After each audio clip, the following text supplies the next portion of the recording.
Hello, my fellow gamers that are burnt out from FF14 and haven't played in like 6 months. I haven't made any videos in a while, but since I'm unemployed as of today, I figured I might as well go make some content and wait for job applications to be rejected. So that's going to occupy me for the next few weeks. I was watching some videos about whales in video gaming, the people that spend tens of thousands of dollars on gacha games and cosmetics, and it made me curious about how much money I've spent on FF14 since I started playing. I'm fully confident that FF14 is a game I've spent the most amount of money on in my life.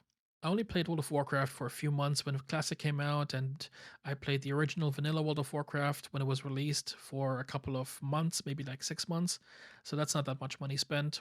I never got into any gacha games except for Arknights, and I was pretty much a free-to-play player there. And I used to play League of Legends and CS:GO a lot, but even then, my expenditure on skins would be maybe $100 or $200 at most, since I was a pretty broke high school or university student at the time. Now, since FF14 doesn't have whales in the same sense that gacha games do, the most whaling you can really do for this game is to buy Mogstation items and other merch, and I'm pretty sure that I've given more money to Square Enix than the average Warrior of Light has, so I want to take a peek at how much money I've spent in total and answer the question as to whether this is enough to make me feel like a whale.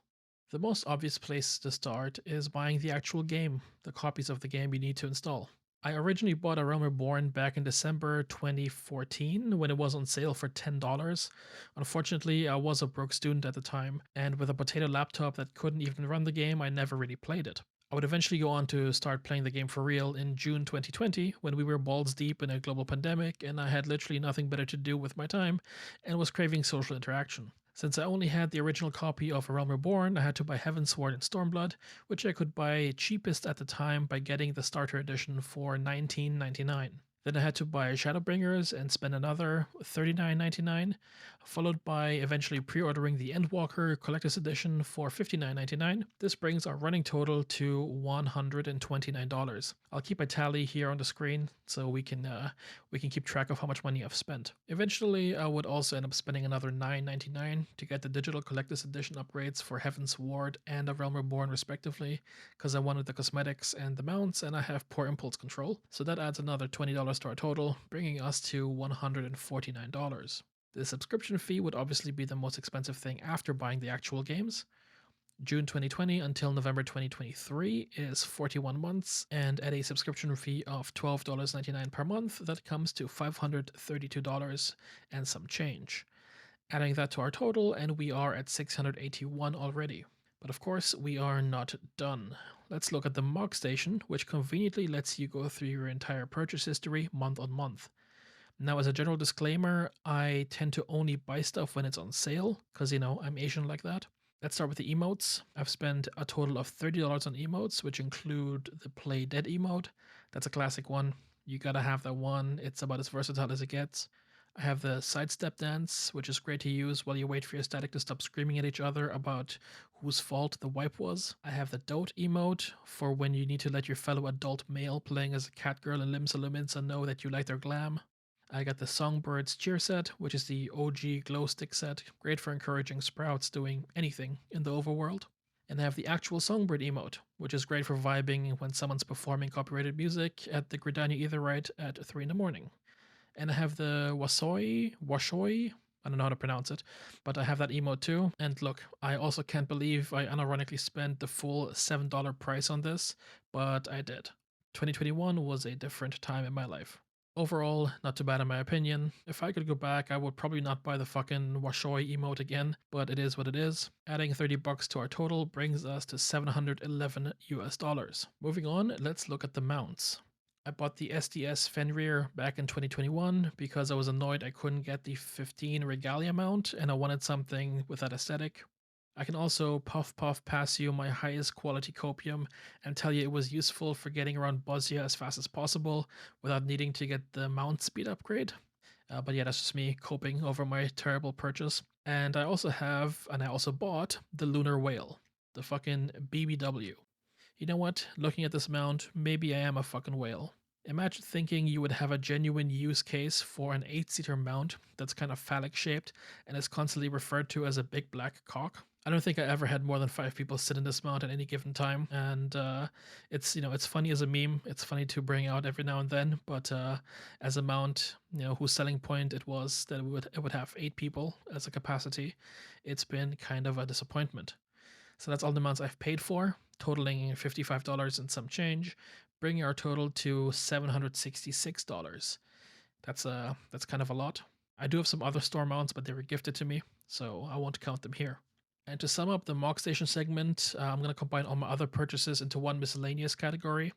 So I spent $3 on the Black Bosom Heart Reaper because I thought a scythe would look cool on a white mage, but I was wrong.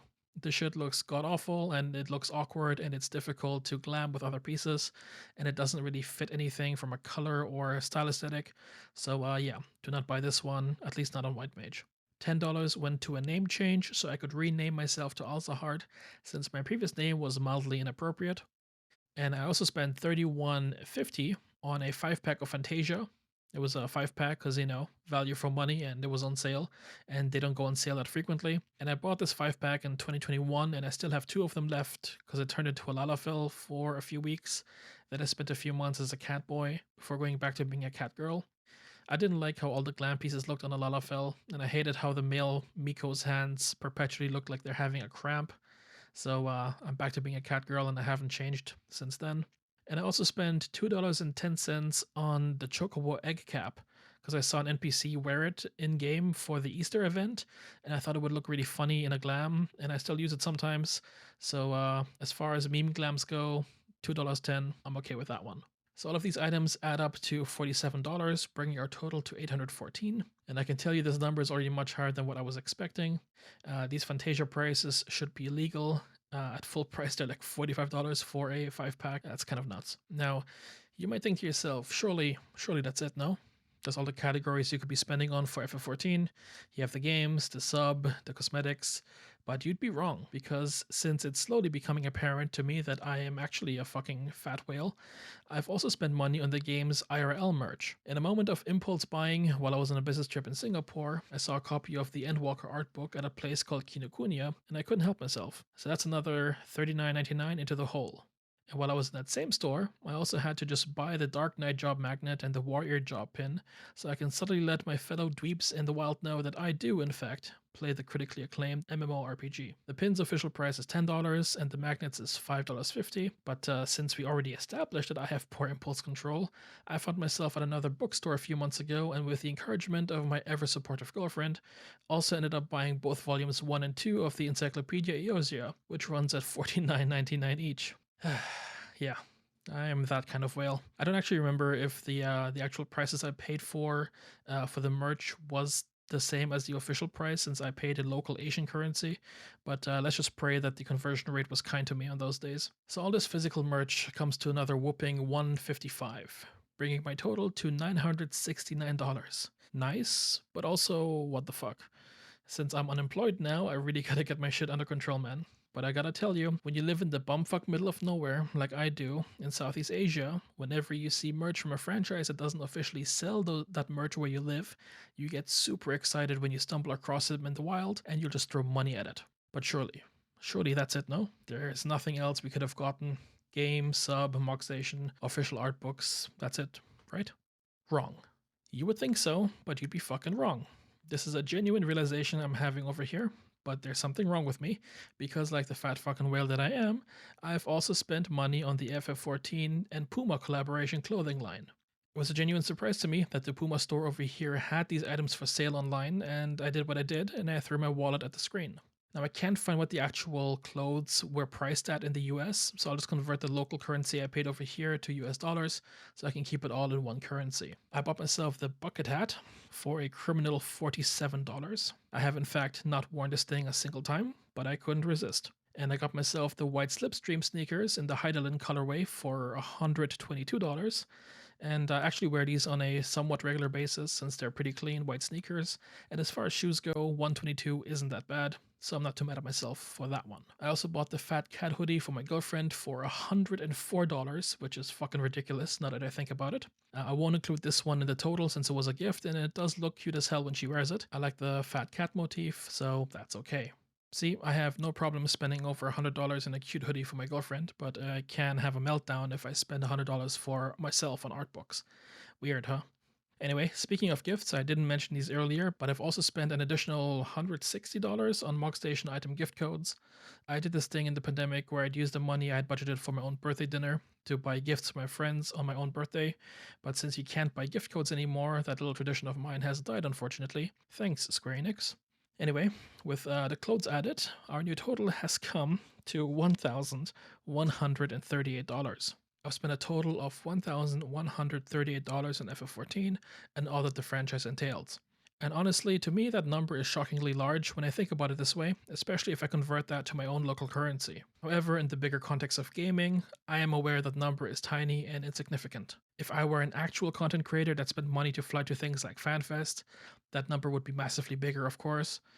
If I was the kind of person that got professional art of their characters commissioned, then $1,000 would be rookie numbers. I personally know of people that easily spend more than $1,000 a month on gacha games, or I know people that have Counter-Strike skins that are worth more than double my FF14 expenditure, so that number doesn't seem that bad to me in that context. I even did a quick comparison to check how my $1,300 stacks up against the entirety of my Steam account, which is somewhere between $2,100 and $6,900, depending on sale prices. Given that I almost exclusively buy stuff on sale, I actually expect my Steam account to be valued around, I don't know, $2,500. But yeah, to close this all out, am I a whale? I sure as fuck feel like one, not gonna lie.